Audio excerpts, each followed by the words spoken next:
Can a precise understanding of the soil protect farmers from a conflict thousands of miles away? Published on 22 June 2026, this piece looks past the immediate headlines of the U.S.-Iran memorandum to a quieter, more systemic vulnerability.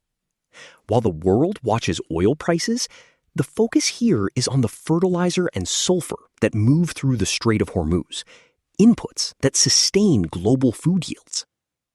The analysis suggests the recent disruption served as a stress test, revealing an agricultural system with plenty of data but very few safeguards.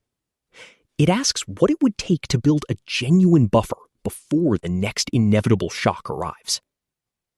Written by Maximo Torero in Project Syndicate, narrated for Arva. What the Iran war taught the world about food security. Perhaps the most unsettling lesson from the closure of the Strait of Hormuz is the gap between what we knew and how we prepared. Countries should use whatever easing of immediate pressures occurs to strengthen resilience before the next shock arrives. Rome. The recent Memorandum of Understanding between the United States and Iran promises to restore the flow of oil, natural gas, sulfur, and fertilizers through the Strait of Hormuz, easing pressure on agricultural markets and reducing the risk of a deeper global food security crisis. Yet, while the MOU may reduce the intensity of the shock, assuming the strait remains open, it cannot erase the central lesson of the past 4 months.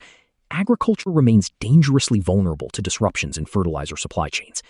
Given deep uncertainty over the MOU itself, not to mention long-term relations with Iran more broadly, countries should use whatever easing of immediate pressures occurs to strengthen resilience before the next shock arrives.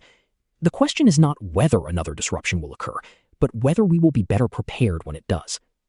Over the past 5 years, agriculture has absorbed a succession of crises, from the COVID-19 pandemic to wars and repeated climate-related disasters. Each exposed weaknesses in supply chains, energy systems, and agricultural production. Few, however, offered such a clear opportunity to address those vulnerabilities before the next crisis emerged. Perhaps the most unsettling lesson from the closure of the Strait of Hormuz is the gap between what we knew and how we prepared. The risks associated with fertilizer disruptions were well understood, yet the global agriculture sector entered the crisis with limited safeguards and no coordinated international reserve mechanism for critical inputs. As a result, a single waterway carrying roughly 20 to 30% of globally traded fertilizers and about 50% of global sulfur exports has become a point of failure for producers across multiple continents. When flows were interrupted, there was no meaningful buffer to stabilize markets and no alternative source capable of replacing lost supply at scale. In Latin America, one of the world's largest agricultural exporting regions, production depends heavily on imported fertilizers. In many African countries, where fertilizer use is already low, even modest disruptions can lead to significant productivity losses. The crisis highlighted how concentrated and fragile critical input supply chains have become. Building resilience requires more than restoring trade. Strategic reserves, stronger storage capacity, diversified trade corridors, and more robust logistics networks can mitigate exposure to choke points and provide governments with greater flexibility during periods of disruption. International financial institutions and development banks should support these investments, particularly in countries already facing debt constraints and balance of payments pressures.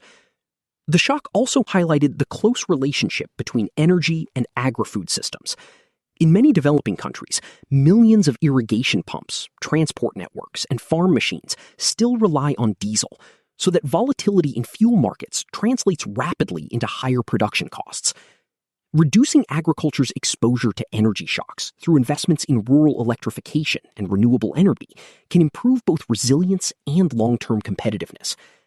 Yet resilience ultimately depends not only on securing fertilizer supplies, but also on using them more effectively. The most resilient farming systems are not necessarily those that apply the most fertilizer, but those that apply the right nutrients in the right place at the right time. One clear lesson of the crisis is that falling fertilizer prices are not always good news. The recent decline in urea prices partly reflected weaker demand as farmers delayed purchases or reduced application rates because of uncertainty, liquidity constraints, supply concerns, and lower expected profitability. Such demand destruction may ease prices in the short term, but it often signals lower nutrient use, which can translate into reduced yields and tighter food supplies later. The future of fertilizer security may therefore depend less on applying more nutrients than on understanding the soils beneath our feet. Investments in soil mapping, precision nutrient management, and improved agronomic practices can help farmers match fertilizer applications to the actual needs of crops and soils, raising productivity while reducing waste and dependence on volatile international markets. Information should be treated as critical agricultural infrastructure. Governments and the private sector should work together to develop common standards and shared platforms that transform soil data into a global public good. Crises often create a temptation to search for a single solution. Agriculture rarely offers one. Green ammonia and related technologies could eventually diversify fertilizer production and reduce dependence on fossil fuels, although costs remain significantly above those of conventional ammonia, and large-scale deployment is still years away. At the same time, innovation funds and research investments should support alternative fertilizers, biostimulants, beneficial microorganisms, improved crop genetics, and technologies that enhance nutrient efficiency and soil health. Effective fertilizer strategies must remain science-based, adapted to local conditions, and combine synthetic fertilizers with improved soil management and biological solutions. Ultimately, resilience is about preserving options when conditions change unexpectedly. Early warning systems, market monitoring, agricultural insurance, and anticipatory action protocols allow governments to respond to disruptions before they become crises. These investments matter whether the next shock originates in geopolitics, climate variability, or energy markets. Regardless of the outcome of the MOU between the US and Iran, the economic consequences of the disruption in the Strait of Hormuz will continue to move through agricultural systems long after shipping routes return to normal.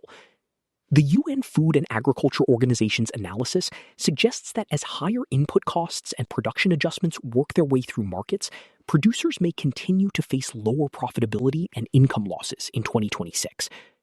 Governments, international financial institutions, and development banks should seize this moment to strengthen critical infrastructure, improve access to agricultural information, diversify supply chains, and build more resilient fertilizer systems.